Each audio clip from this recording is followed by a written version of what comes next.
श्री स्वामी समर्थ. नमस्कार मंडळी, स्वागत आहे तुम्हा सर्वांचं आपल्या मराठी यूट्यूब चॅनलमध्ये.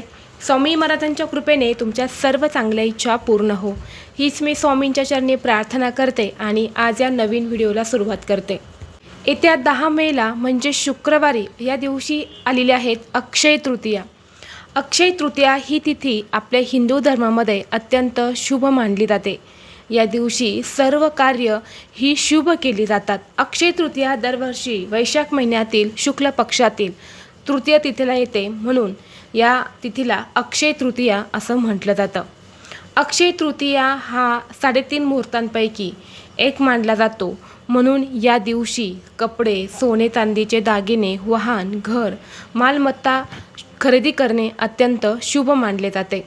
अक्षय तृतीयेच्या दिवशी भगवान विष्णूंचा 6वा अवतार भगवान परशुराम यांचा जन्म झाला आणि म्हणून सुद्धा हा दिवस अक्षय तृतीया म्हणून साजरा केला जातो. अक्षय तृतीयेच्या दिवशी आपण ज्या पण गोष्टी करतो त्या अक्षय राहतात, त्याचा कधी क्षय होत नाही. अक्षय म्हणजे बघा, आपण चांगली कर्म केली, दान केलं, काही पुण्य केलं तर ते आपल्यासोबत अक्षय राहतं. या दिवशी आपण वाईट गोष्टी केल्या तर त्यासुद्धा अक्षय राहतात. यामुळे आपल्याला दिवशी होईल तेवढे चांगली कर्म ही करायची आहेत. त्याचबरोबर बघा, अक्षय तृतीयेला अक्षय कलश हा भरला जातो. तर हा अक्षय कलश कसा भरावा, कुणी भरावा, तसेच कधी भरावा, हा अक्षय कलश भरल्याने कोणतं फळ आपल्याला मिळत असतं, याबद्दलची संपूर्ण माहिती मी तुम्हाला आज या व्हिडिओमध्ये सांगणार आहे. त्यामुळे तुम्ही हा व्हिडिओ शेवटपर्यंत नक्की पहा. चॅनलवरती नवीन असाल तर सबस्क्राईब करा आणि असेच माहितीपूर्व नवनवीन व्हिडिओ पाहण्यासाठी बेल आयकॉनला प्रेस करा, म्हणजे जेव्हा कधी मी नवीन व्हिडिओ अपलोड करेल त्याचं नोटिफिकेशन सर्वात अगोदर तुम्हाला भेटेल आणि तुम्ही एक पण व्हिडिओ मिस करणार नाही. तर पहा, अक्षय तृतीयेच्या दिवशी आपल्याला आपल्या घरामध्ये प्रत्येकाने अक्षय कलश हा आवर्जून भरायचा आहे. हा अक्षय कलश आपल्या घरामध्ये जर भरला गेला तर आपल्या घरामध्ये माता लक्ष्मी ही अखंड रूपात वास करत असते. त्याचबरोबर हा कलश भरल्याने या कलशाची पूजा केल्याने घरामध्ये आपल्याला कधीही धनधान्य, संपत्ती, पैसा हा कमी पडत नाही. जर आपण अक्षय तृतीयाला हा कलश आपल्या घरात भरून ठेवला तर आपल्या घराकडे माता लक्ष्मी ही आकर्षित होते. यामुळे आपल्या घरातली दरिद्री आणि गरिबी ही निघून जाते. म्हणून लक्ष्मी प्राप्तीसाठी आणि धनप्राप्तीसाठी हा अक्षय कलश जो आहे तर तो आपल्या घरामध्ये भरला जातो. आता सर्वप्रथम हा अक्षय कलश घरामध्ये कुणी भरावा, तर हा कलश घरातल्या स्त्रियाही भरू शकतात, पुरुषही भरू शकतात. त्याचबरोबर घरातली मुलं असेल, म्हणजे आईवडिलांना काही अडचण असेल, आईला काही मासिक धर्म असेल तर घरातली मुलं देखील हा कलश भरू शकतात. यानंतरनं हा कलश तुम्हाला कधी भरायचा आहे, तर तुम्हाला बघा, अक्षय तृतीयेच्या दिवशी ब्रह्ममुहूर्तावरती उठून स्नान करणं अत्यंत शुभ मानलं जातं. म्हणून तुम्हाला अगदी सकाळीच ब्रह्ममुहूर्तावरती उठून स्नान करायचं आहे. स्नान केल्यानंतरनं तुमची नित्यकर्म तुम्हाला आवरून घ्यायची आहेत. बघा, या दिवशी आपल्या घराच्या मुख्य उंबरठ्याच्या बाहेर हळदीचं पाणी शिंपडायचं आहे. त्याचबरोबर आपल्या उंबरठ्यावरती हळदीचं लेपन करायचं आहे. तसेच घरातली फरशी पुसण्याच्या पाण्यामध्ये थोडंसं मीठ आणि हळद टाकून तुम्हाला ही फरशी स्वच्छ करायची आहेत.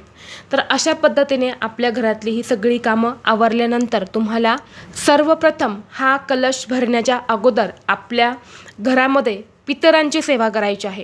कारण या दिवशी लक्ष्मीची सेवा करण्या अगोदर पितरांची सेवा करायला खूप महत्त्व आहे. पितृ आपल्यावरती प्रसन्न असेल तरच आपण हा कलश भरला आणि या कलशाची पूजा केली तरच आपल्या घराकडे लक्ष्मीही प्रसन्न होते. ज्या घरामध्ये पितृ नाराज असतील, घरात पितृदोष लागलेला असेल, तर आपण कितीही पूजा पाठ या दिवशी केला, कितीही शुभ गोष्टी केल्या तरीही आपल्या आयुष्यातल्या अडचणी या कमी होणार नाही. म्हणून तुम्हाला हा कलश भरण्याच्या अगोदर एक पंथी घ्यायची आहे, त्यात दुहेरी कापसाची वात लावायची आहे, मोहरीचं तेल घालायचं आहे, किंवा तेल नसेल मोहरीचं, तुमच्याकडे जे तेल आहे ते घालायचं.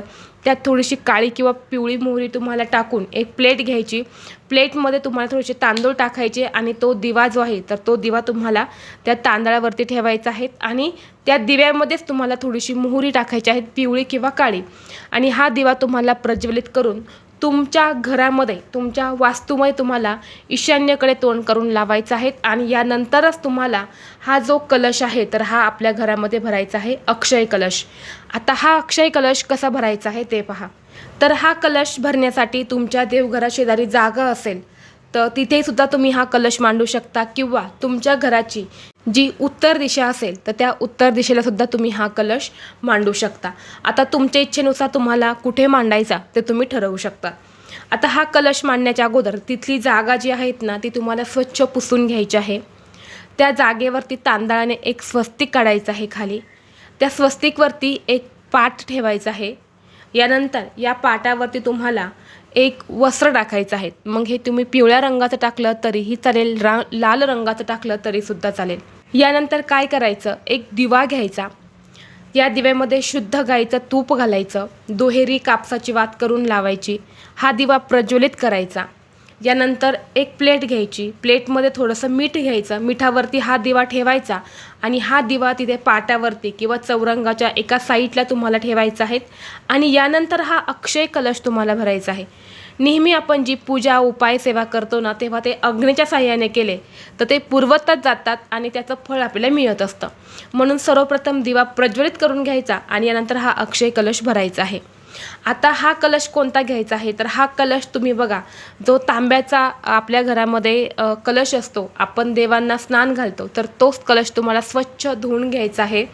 धुवून घेतल्यानंतर या कलशावरती तुम्हाला एक स्वस्तिक काढायचं आहे. स्वस्तिक काढल्यानंतर कडाच्या 2 लाईन आणि मधले 4 बिंदू हे आवर्जून द्यायचे आहेत. त्याशिवाय स्वस्तिक हे पूर्ण होत नाही. कडाच्या 2 लाईन या स्वस्तिकच्या मर्यादा असतात आणि स्वस्तिक हे मांगल्याचं प्रतीक आहे. असं एक स्वस्तिक तुम्हाला त्या कलशावरती काढायचं. त्याचबरोबर तुम्हाला या कलशावरती 5 कुंकवाचे बोटंसुद्धा ओढायचे आहेत. बघा, खालून वरती तुम्हाला हे बोटं वाढायचे आहेत, वरून खाली नाही. यानंतर काय करायचं आहे, तांदूळ घ्यायचे आहेत. तांदळाने या पाटावरती मधोमध तुम्हाला तांदळाची रास घालायची आहेत आणि त्यावरती तुम्हाला हा कलश जो आहे तर तो ठेवायचा आहे. किंवा तुम्ही रास घालण्याऐवजी या खाली एक स्वस्तिक देखील काढू शकता तांदळाचं, किंवा अष्टदल कमल जे असतं तर ते सुद्धा तुम्ही काढू शकता. तुम्हाला जे शक्य होईल ते तुम्हाला काढायचं आणि त्यावरती हा कलश तुम्हाला ठेवायचा आहे. आता या कलशामध्ये सगळ्यात महत्त्वाची तुम्हाला गोष्ट टाकायची आहे ते म्हणजे खडे मीठ. खडे मीठ जे असतं तर ते तुम्हाला या कलशाच्या खाली टाकायचं आहेत.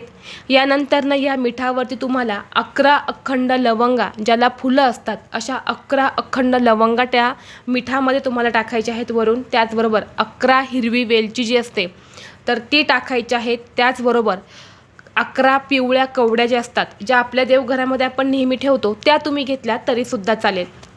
तसेच तुम्हाला या कलशामध्ये बघा जे लाल गुंज असतात बघा, तर ते लाल गुंजसुद्धा लक्ष्मीला अतिशय प्रिय आहेत. लाल गुंजाचे अनेक उपाय जे आहेत तर ते आपल्या वास्तुशास्त्रामध्ये सांगितलेले आहेत. तर ते लाल गुंज तुमच्या घरात असेल तर ते सुद्धा तुम्ही टाकू शकतात. नसेल तर काही हरकत नाही, नाही टाकले तरीही चालेल. त्यानंतर यामुळे तुम्हाला 11 नाणी टाकायची आहेत. मग ही तुम्ही 5 रुपयाची, 1 रुपयाची, 2 रुपयाची किंवा 10 रुपयाची जी पण तुमच्याकडे नाणी असेल अशी तुम्हाला 11 नाणी टाकायची आहेत. 11 रुपये नाही, 11 नाणी, 11 सुट्टे नाणी तुम्हाला त्यामध्ये टाकायचे आहेत. त्याचबरोबर तुमच्याकडे सोनं असेल, त्याचबरोबर तुमच्या घरामध्ये काही कॅश पडलेली असेल तर तीसुद्धा तुम्ही या कलशामध्ये ठेवू शकतात. कारण या दिवशी आपण लक्ष्मीची पूजा करत असतो आणि या कलशामध्ये जेवढ्या वस्तू आहेत त्या सगळ्या वस्तूंना माता लक्ष्मीचं प्रतीक मानलं जातं. या वस्तू लक्ष्मीला अतिशय प्रिय आहेत.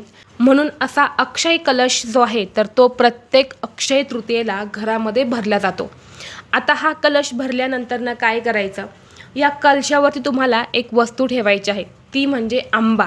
तर आंब्याचं फळ जे असतं तर ते तुम्हाला त्यावरती ठेवायचं आहे आणि असा हा अक्षय कलश जो आहे तर तो तुम्हाला भरायचा आहे.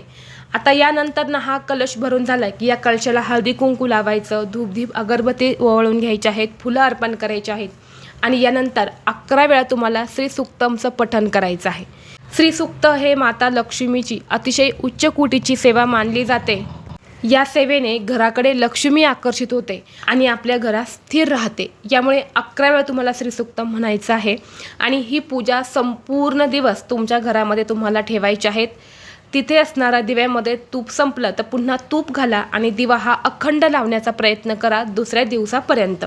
दुसऱ्या दिवशी तुमचे स्नान वगैरे करून झालं की तुम्हाला तो कलश तुमच्या घरामध्ये झाडू मारण्याच्या अगोदरच तुम्हाला उचलायचा आहे. तर ह्या वस्तू तुम्हाला काढण्याच्या अगोदर दिवा प्रज्वलित करून घ्यायचा, माता लक्ष्मीचं तुम्हाला नामस्मरण करायचं आणि यानंतर या कलशावरचा आंबा तुम्हाला काढून प्रसाद म्हणून ग्रहण करायचा आहे. त्यातले पैसे दागिने हे तुम्हाला जागेवरती ठेवून द्यायचे आहेत. त्यामध्ये असणाऱ्या लवंगा वेलची या तुम्ही एका लाल कागदामध्ये बांधून तिजोरीमध्ये सुद्धा ठेवू शकतात किंवा तुम्ही त्या वापरल्या तरीसुद्धा चालेल.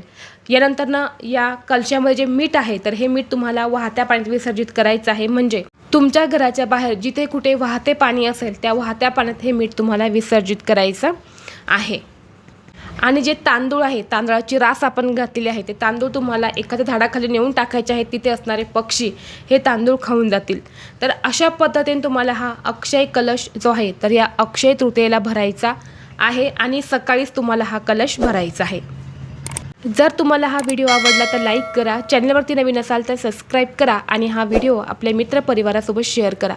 चला तर मग भेटू असंच पुढल्या एका नवीन व्हिडिओमध्ये. तोपर्यंत सर्वांना श्री स्वामी समर्थ.